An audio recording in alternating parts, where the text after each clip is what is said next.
Ashamaa harka fuune kabajamtootaa fi jaalatamtoota maatii seenaa weelii kan taatan hundi keessan akkam jirtu fayyaa keessanii annagaa kodha galata waaqayyo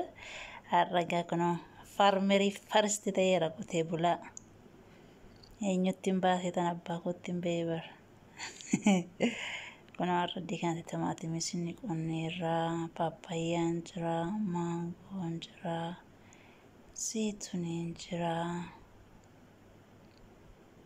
Inni kun immoo ababaadha ababaadha ganaa ba'an malee zayituunidha kuni maangoodha maangoo baay'ee dhaabeen jira ila isheen xixiqqoo jalaatii mul'achaa jirtu baalli sun immoo naanaadha naanaatti shaayii dhugan foolii urgaasa qabu sana you understand my friend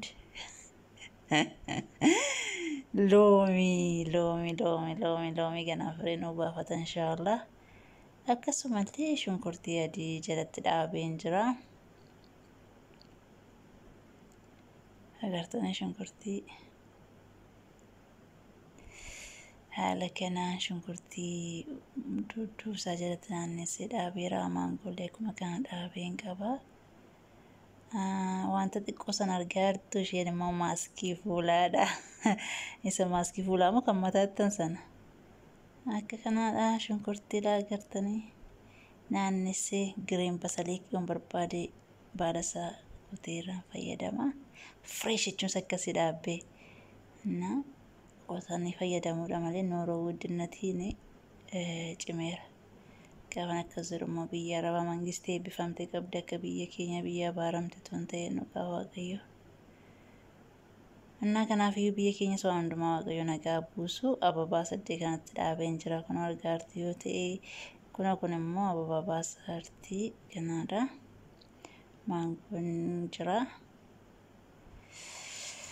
akkasuma paappaayyaa adii baay'eetti dhaabeera baaldii kana keessattis immoo shunkurtii dhaabeen jira itti fayyadama isiniin jedha uummata qashtii akka kanaatti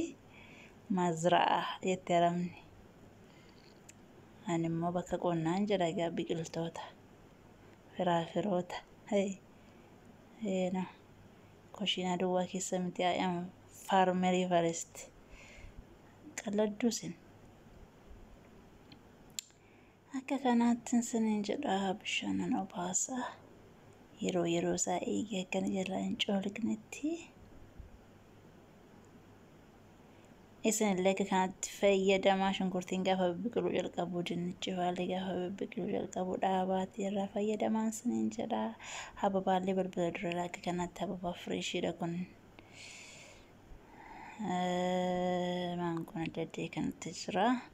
inni jala sun immoo maangoo kana jalatti foolii urgaa kenna yeroo gibbii seenaa foolii urgaa nama simataa jechuudha